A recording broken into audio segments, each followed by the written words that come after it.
Ha! That's right. I'm back. You know it. Other words that have some kind of hype merit to them.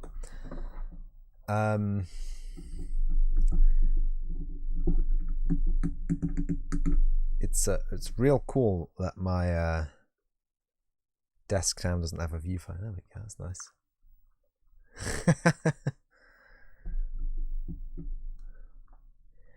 Let's just turn the book on.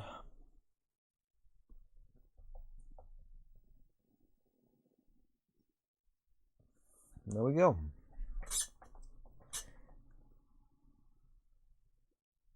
There we go. Book didn't want to turn on. Book decided it was time to go to sleep. Isn't it weird how books are just computers these days? Wild. Or computers are books, if you want to look at it that way. Welcome to the boring segment of the channel. Boring, but required.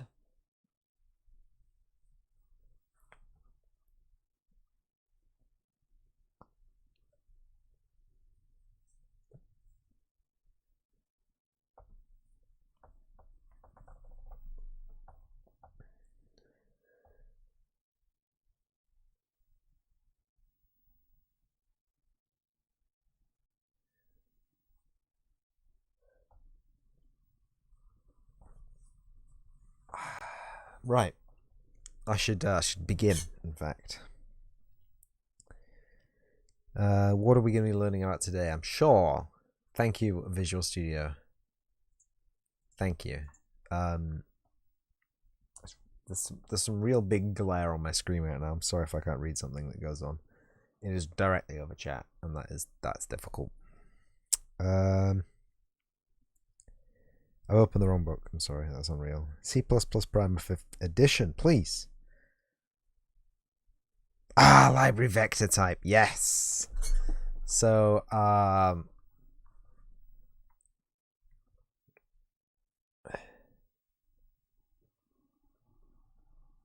yay, nice. So I guess we can just. Ooh.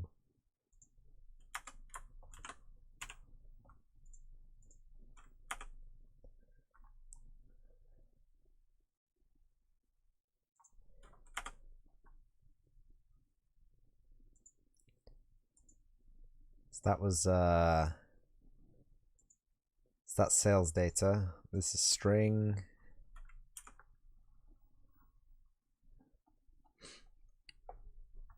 In fact, we can do cool stuff, right? We can.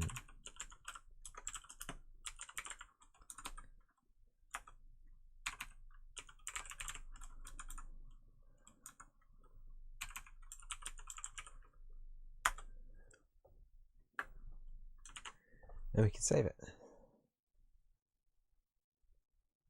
It's beautiful. So what is a library? What is a vector? Vector is a collection of objects, all of which have the same type. Every object in the collection has an associated index, which gives access to that object. A vector is often referred to as a container because it contains other objects. Oh.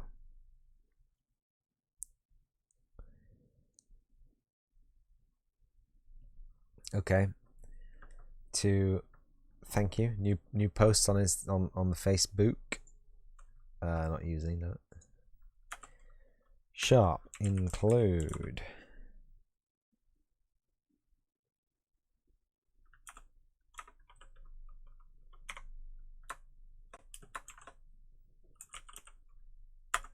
Vector.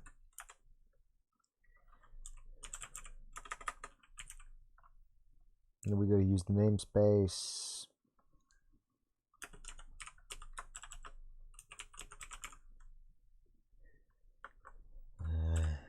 Yeah.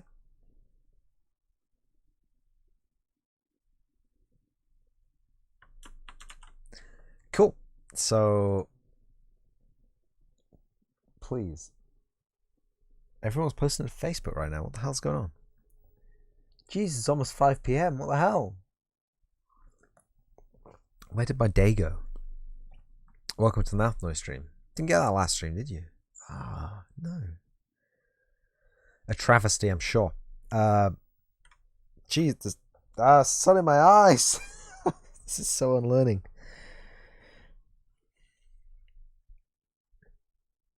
Vector is a class template. C++ has both class and function templates. Writing a template requires fairly deep understanding of C++. Indeed, we won't see how to create our own templates till chapter 16. All right, okay. But we can use templates without knowing how to write them good.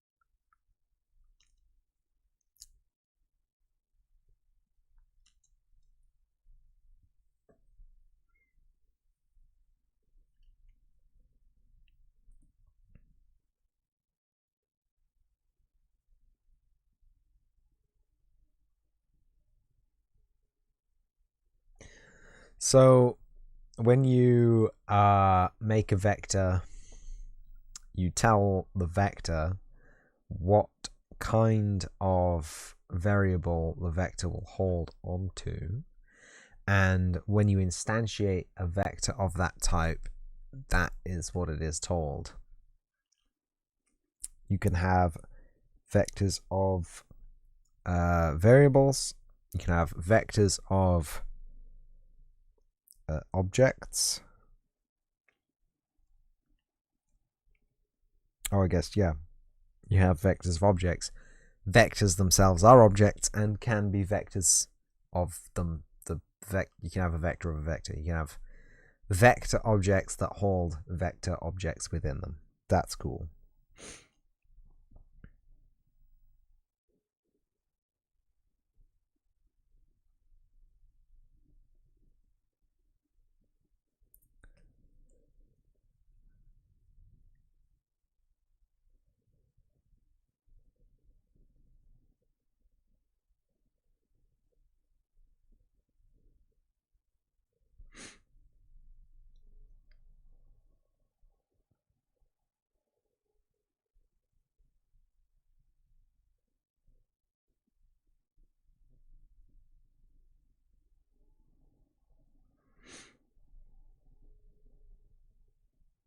Okay.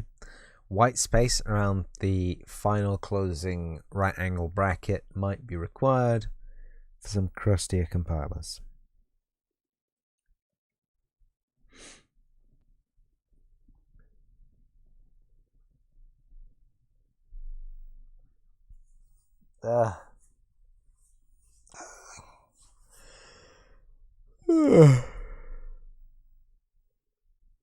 Okay. So you can initialize a vector when you do it.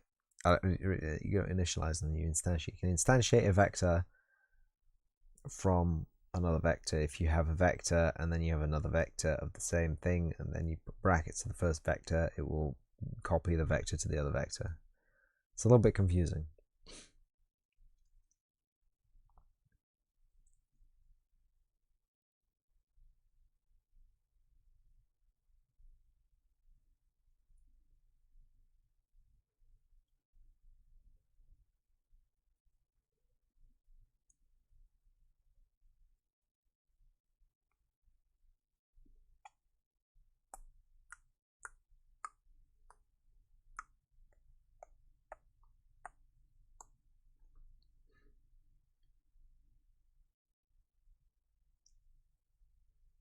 Cool.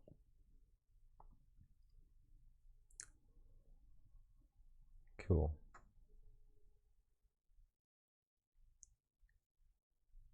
Oh.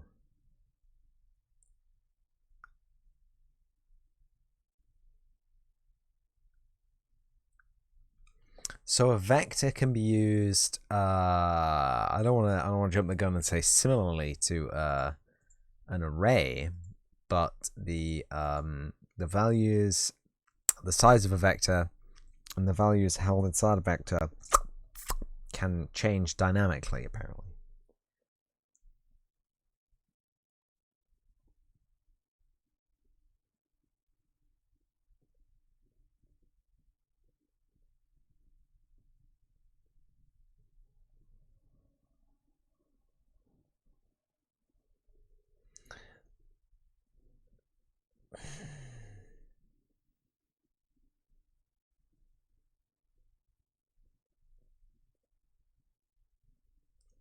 Yeah, cool. You can copy vectors to each other.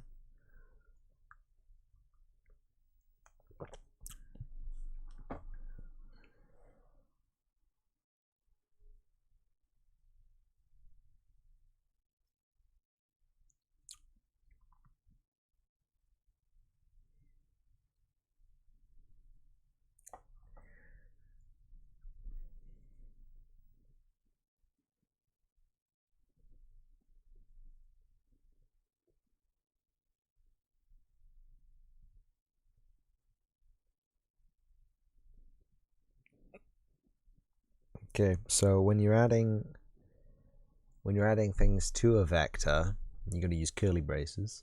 Okay.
Okay. That's helpful, and I'm going to write it down.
Cool.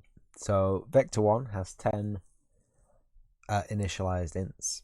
Vector 2 has one int, which is the value 10.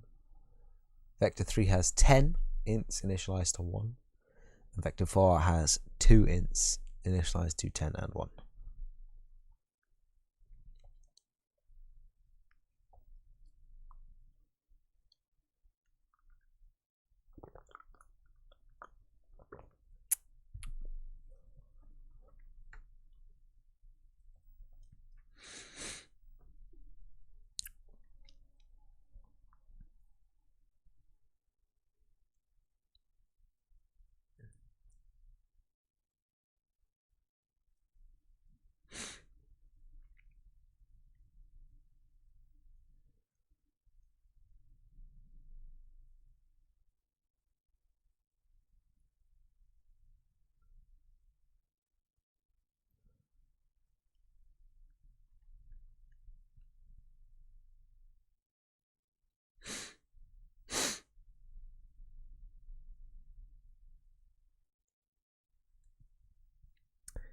All right. Okay. So if we're using curly braces, if we are using brackets, then it will try to list initialize the elements of your vector.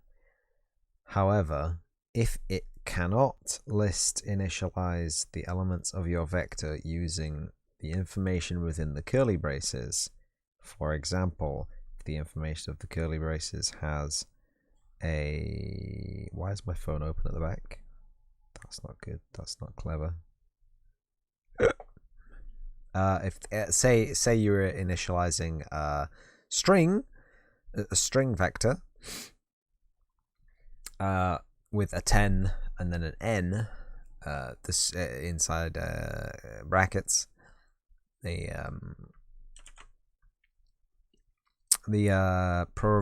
compiler would interpret that as 10 vector elements with the string n.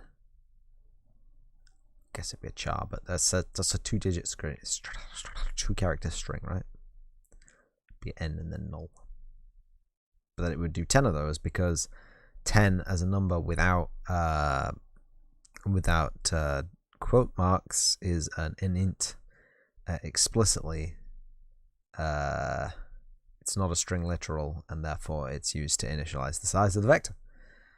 Why it has to be this complicated, why there have to be these loopholes, I don't know. It's nice that they kind of allow that kind of fuzziness, but at the same time, if I was writing the instructions for vectors, that would be an error. So I think going forwards that we don't do that. If we want to instantiate a vector of a certain size, we will do it the good old fashioned way, because we the good old boys, the good old Blues Brothers boys. What?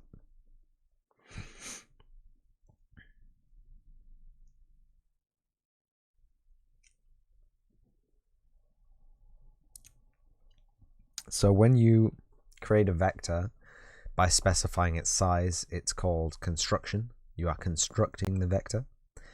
When you list initialize a vector, you are initializing the vector. Okay, cool. And that is when you construct a vector, you are giving no precedent to the values within the vector, only the size, the raw parameters of the vector outside of the individual objects within, which is cool, I guess. Whatever.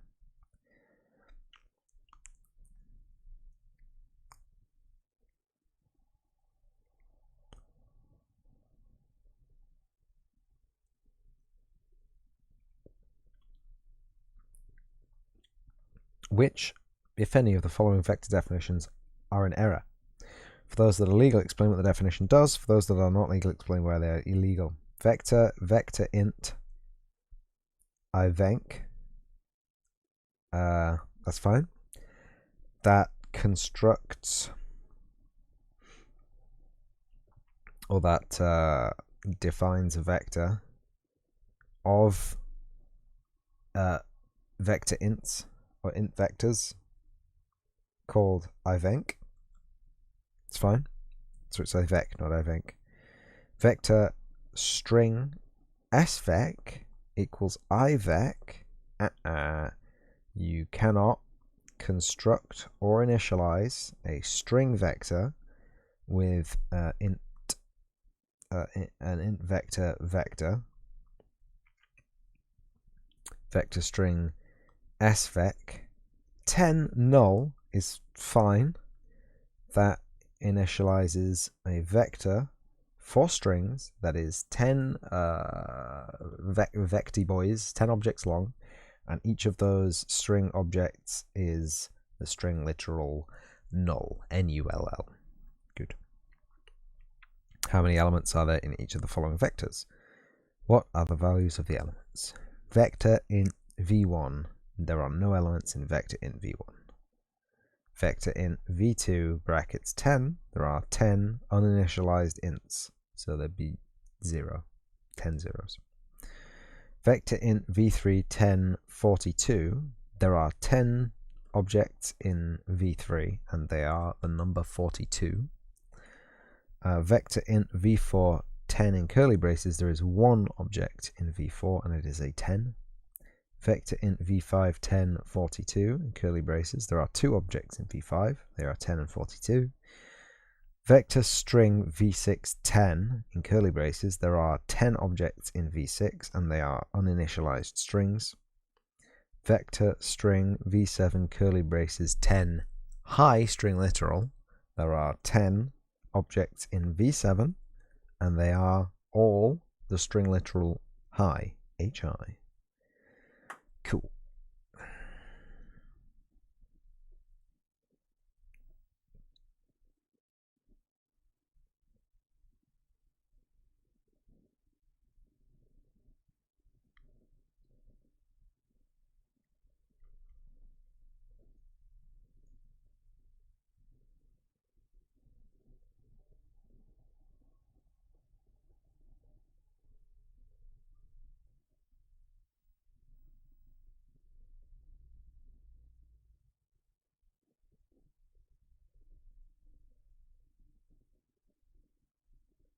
Okay.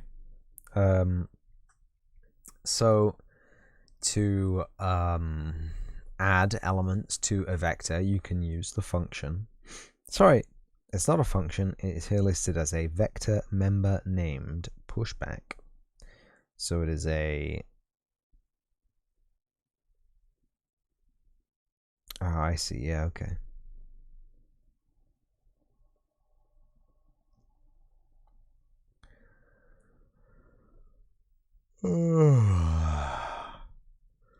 Use pushback adds the value to the end of the vector.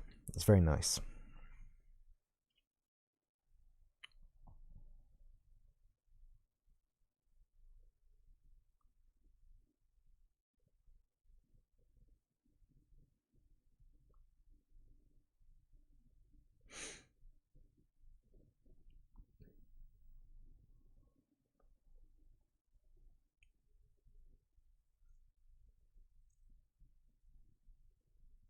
Oh, here we go. Standard requires vector implementations can efficiently add elements at runtime because vectors grow efficiently. It is often unnecessary. Wait, what? Standard requires that... Wait, what? Vectors grow... Standard requires that vector implementations can efficiently add elements at runtime because vectors grow efficiently. Efficiently is often unnecessary. Can result in poorer performance to define a vector of a specific size. The exception to this rule is all the elements actually need the same value. If differing element values are needed, it is usually more efficient to define an empty vector and then add the elements in. Okay, cool.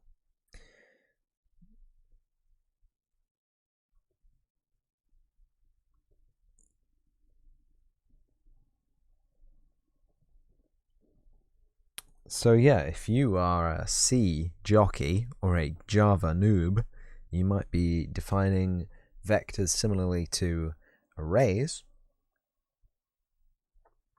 with a specific size in mind and then populating them with values. However, this is inefficient in C++, that vectors are themselves fairly skookum and they can add elements to themselves, or you can add elements to them, really, more accurately, efficiently.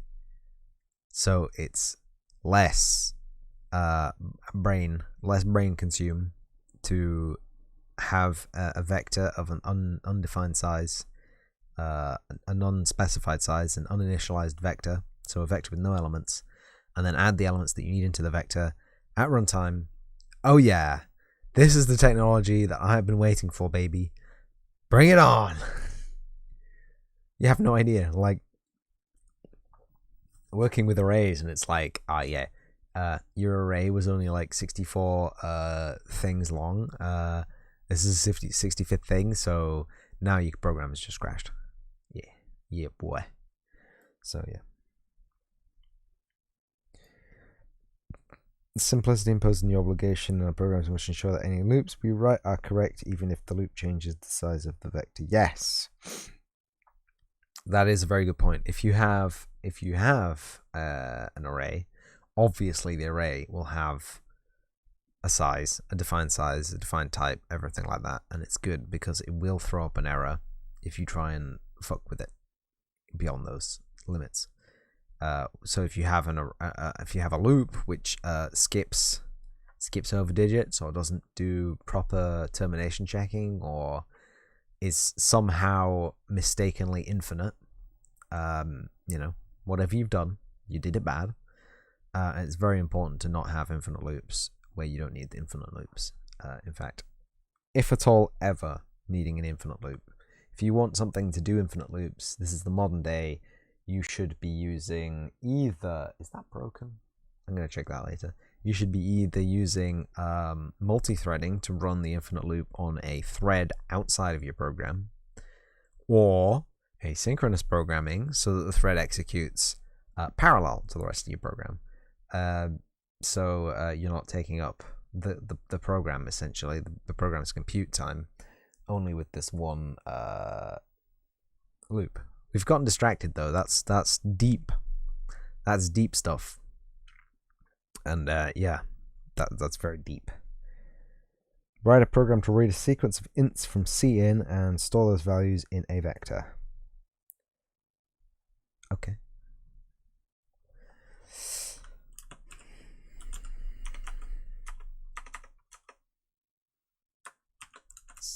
Why do we have a space here?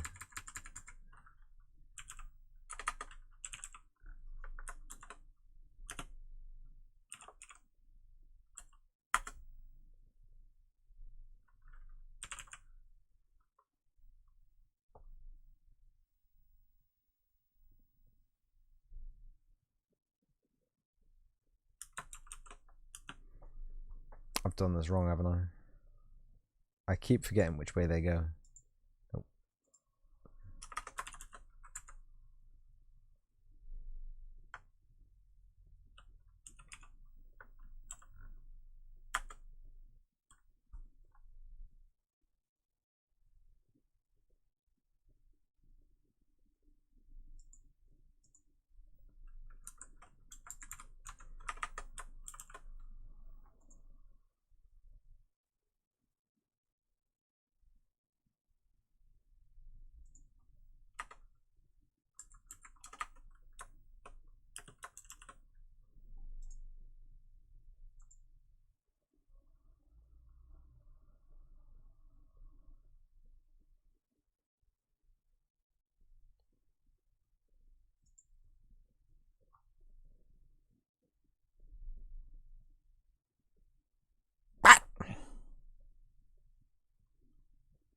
Oh yeah.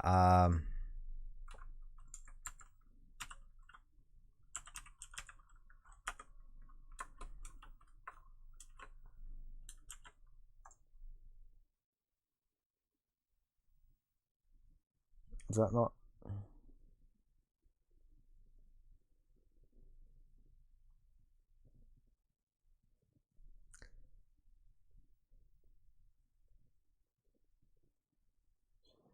Ah, right.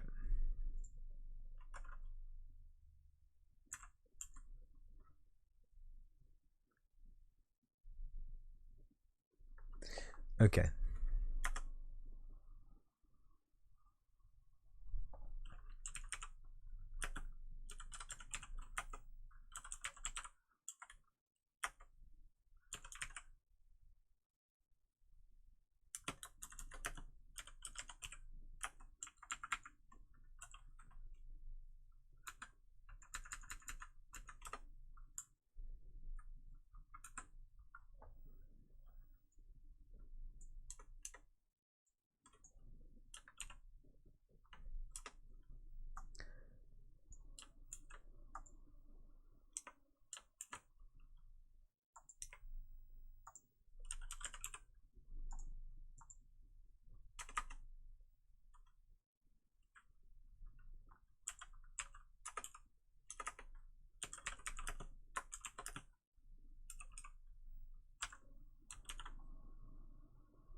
It's exited already.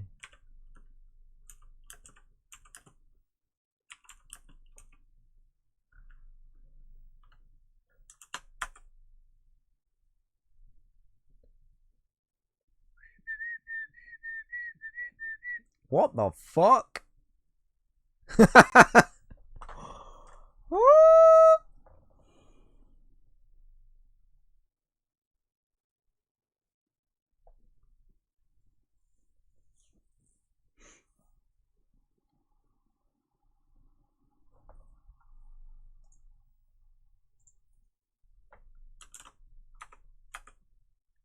30261. Where are you getting 30261 from, lad?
What? I'm so confused.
Yeah, I knew that was gonna happen.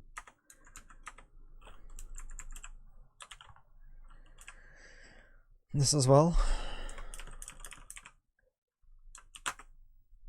Okay, that does that.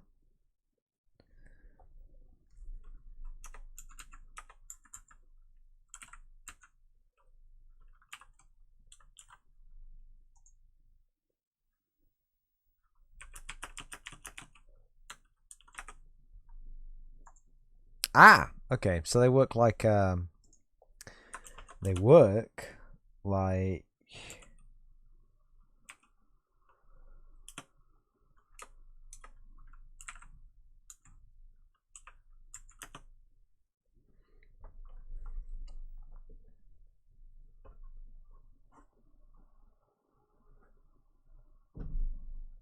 good slime. They work like thingy. They work like Jagger.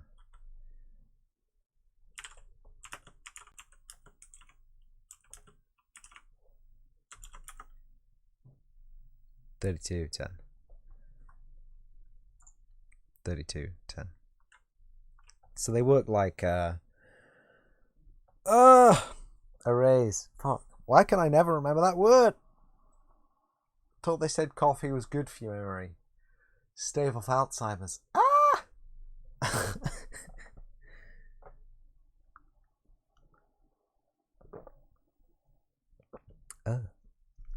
No, for your information, no, I'm not using an aluminium coffee making machine. It is stainless steel. Both of them are. Repeat the previous program, but read strings. This it's the same. It's the same code. It's just different.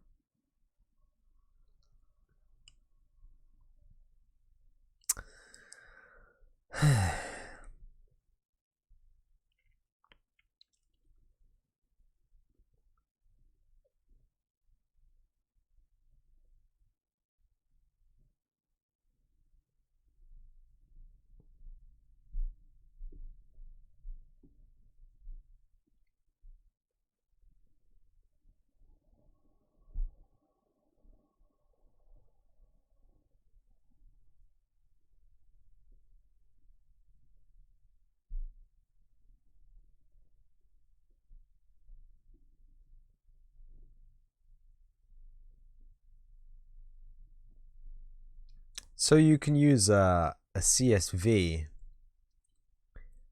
to populate these, right? Cool. Let me just get rid of that Firefox tab. It's bright. Lighting my room up. Showing off all my uglies. Speaking of which. Do you like how pink this camera is?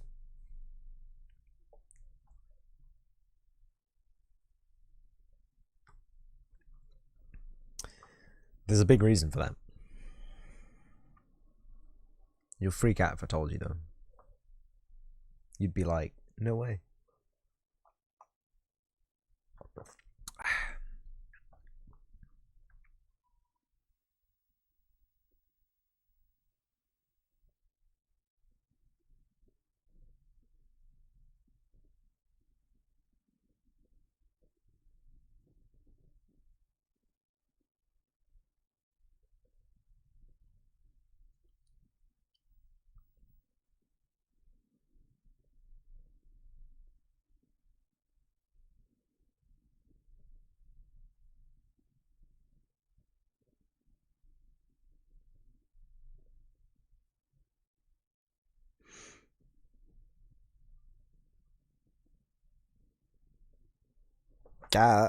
Could be cool. So instead of this, we're gonna put that into a 4.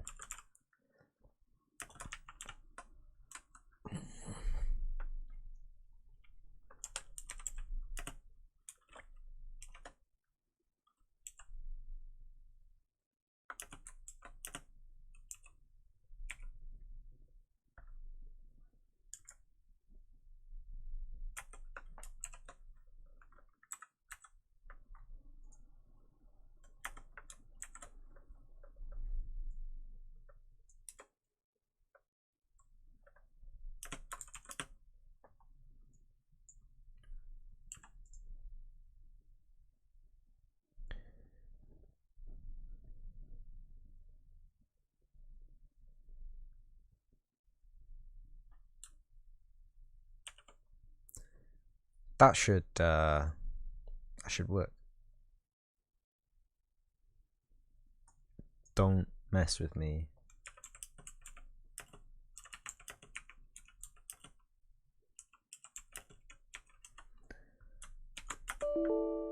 Oh. Debug assertion failed. Vector subscript out of range. Good slime.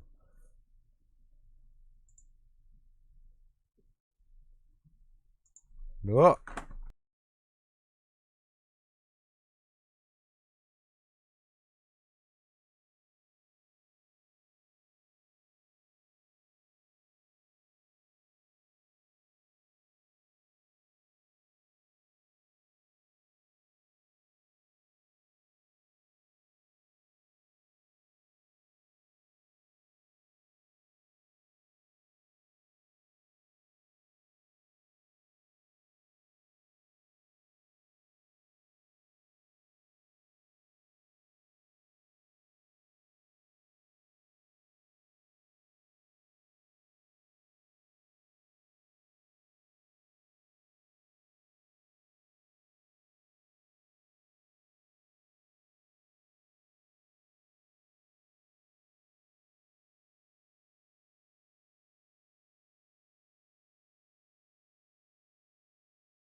Excellent slams, huge slams.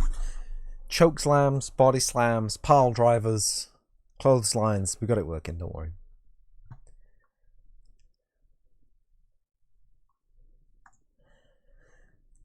I'm happy with that. So, yeah.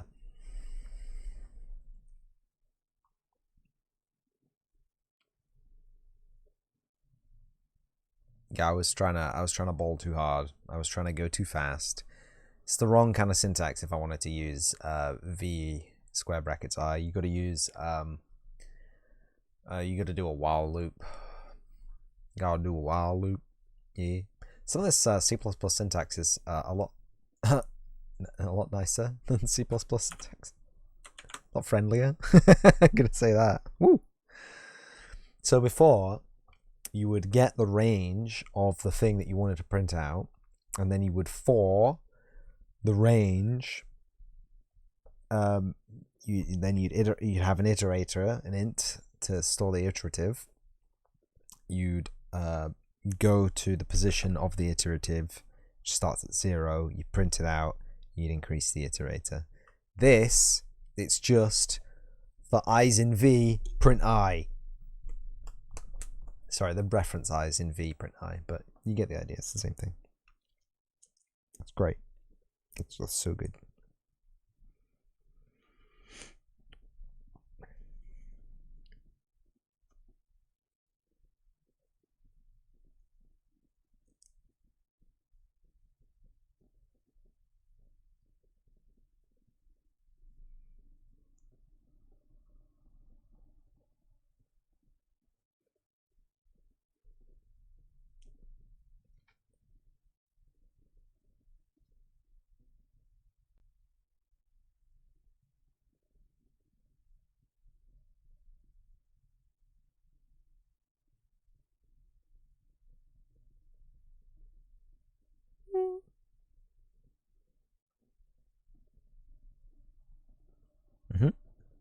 We can fetch a given element using the subscript operator. Good. As with string, subscripts vector start at 0. The type of subscript is the corresponding size type. And assuming the vector is non-const, we can write the element returned by the subscript operator. In addition, we can compute an index and directly fetch the element at that position. Yeah.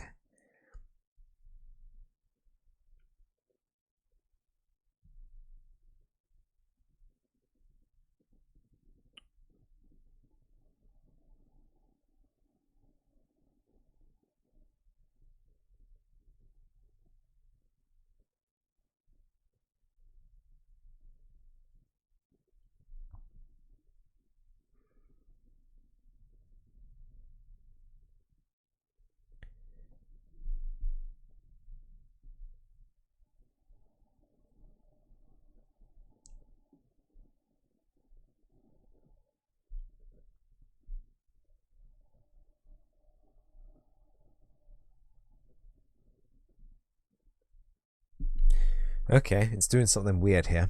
We're doing something weird. That seems fun.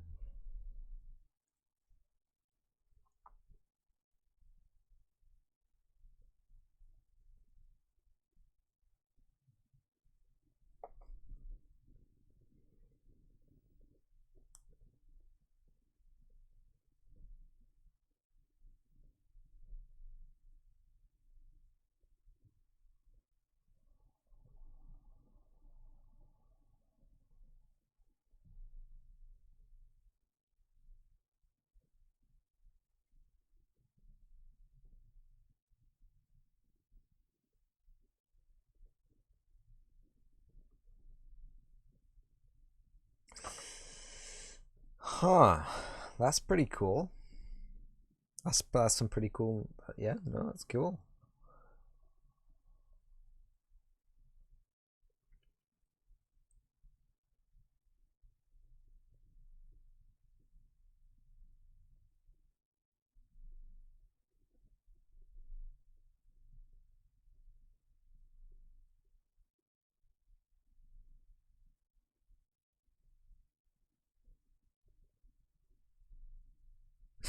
Disaster. Holy shit. Not just error, but fucking disaster. Yeah, subscripting does not add elements to anything. It accesses an element at that location. Stupid. Stupid. Stupid.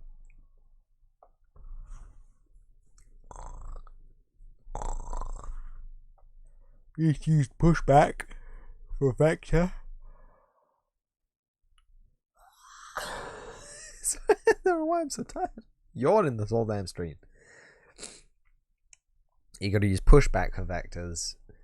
For arrays, you cannot add. You cannot add. You cannot. You cannot add. You cannot add. Pushback. Cannot add.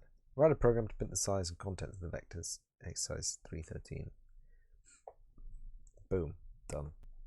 I found out where I was wrong. We did it. We read the book again. We went back to our previous examples and we found the code. Look at it. It's beautiful. Read a sequence of words from C and install the values as a vector after you've read all the words, process the vector, and change each word to uppercase. Print the transformed elements. 8 words to a line.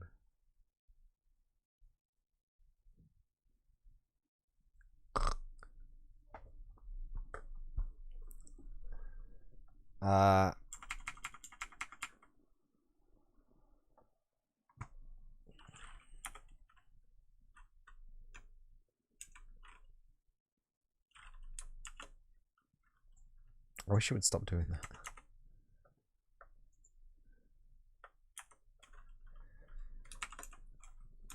It's cool I got you.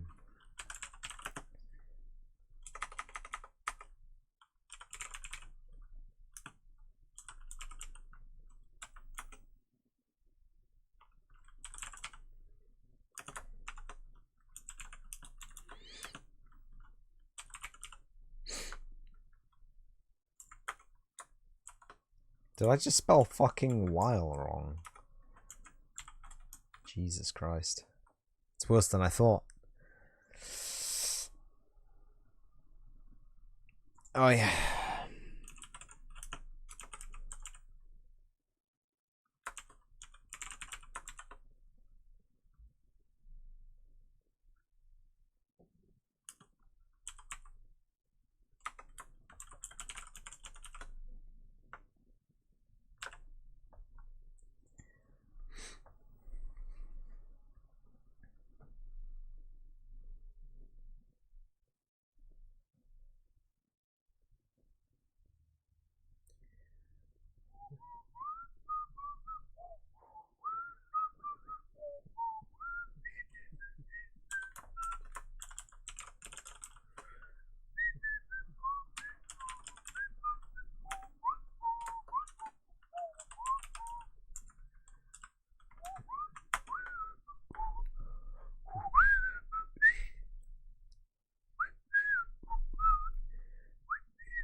What?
Okay.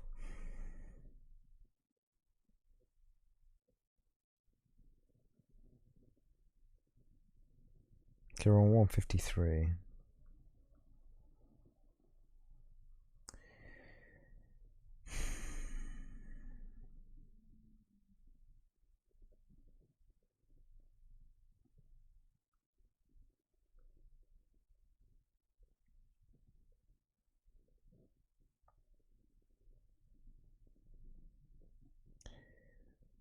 Ah, right, okay.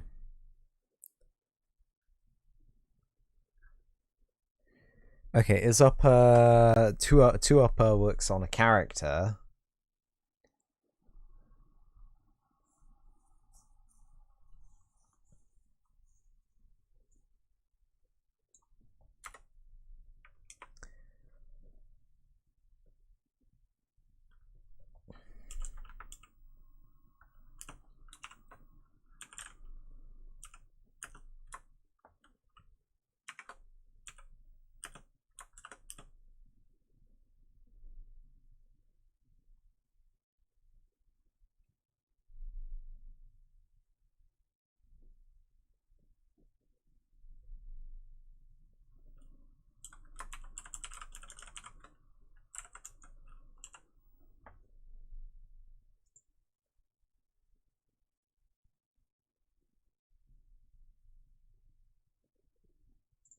Again, that's a string reference.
Now, correct me if I'm wrong, but my thinking is that for each...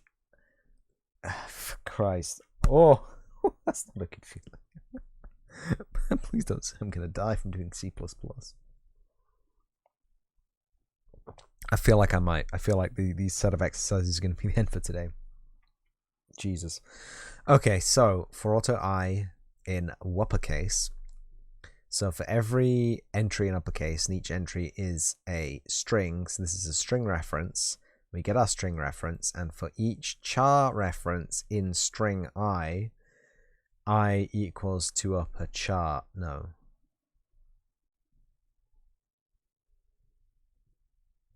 Not I. C. C equals to upper T. Yeah, so for each char C in I, C is 2 upper C.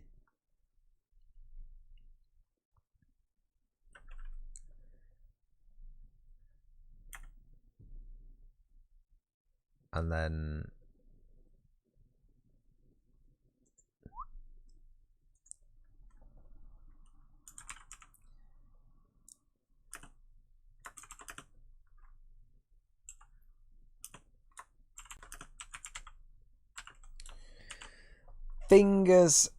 fingers hard crossed that this works. So all we need to do is run this.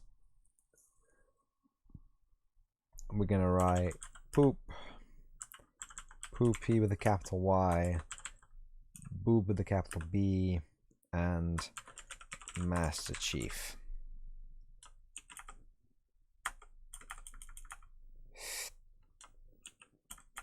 Oh, it did it. For some reason it took twice. What? Was it just processing?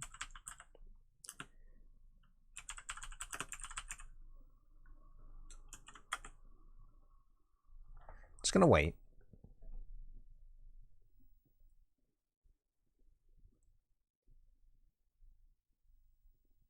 I'm not just gonna wait. There we go. Oh right. Maybe it was because I didn't have a space in between. One more time.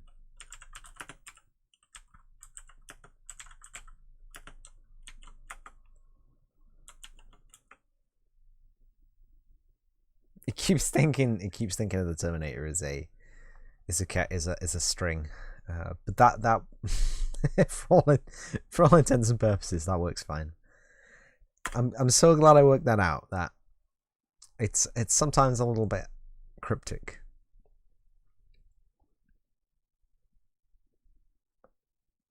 That works, and I'm happy. I'm so happy. Is the following program legal? If not, how might you fix it? Vector int ivec o equals 42. That's fine. You are creating an int vector ivec, and then you are initializing ivec 0 to the number 42. There's 3 ways to find a vector and give it 10 elements, each with the value 42. Indicate whether there is a preferred way to do so and why. So you can do vector not curly brace, triangle brace int triangle brace space vector name v1 whatever. Then you can do brackets 10 comma space 42 end brackets. You can do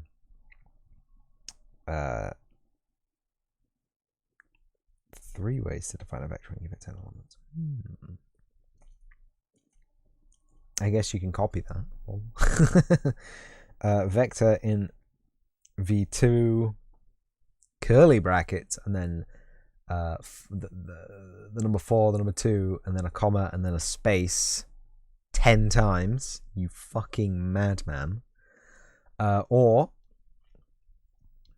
you can do vector int v3 semicolon enter, and then while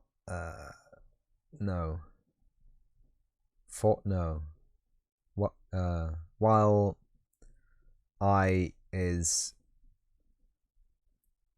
less than in I equals 0, I is less than 10, I plus curly brackets v3 dot pushback brackets 42 semicolon, and then that will push back the value 42 into the vector 10 times. There you go. Boom. I did it 3 ways, all from my head. Didn't even have to write them down, and that is incredibly difficult for me. I love writing things down. So much easier to think about things when they're not in your brain. You ever think about that? You ever consider how easy it is to think when you don't have to think about it? The preferred way is the first way because it's fast. However, the second preferred way is the third way because it allows you to dynamically add entries to a vector after the program has run, or while the program is running. Read a set of integers into a vector, print the sum of each pair of adjacent integers elements, change your program so that it prints the sum of the first and the last elements, followed by the sum of the second and second. Okay, that's a lot of BS. We've read integers and we can do maths. It's just I don't really feel like writing all that out now. Now that I've just done that, and that took me a while, and that was harder.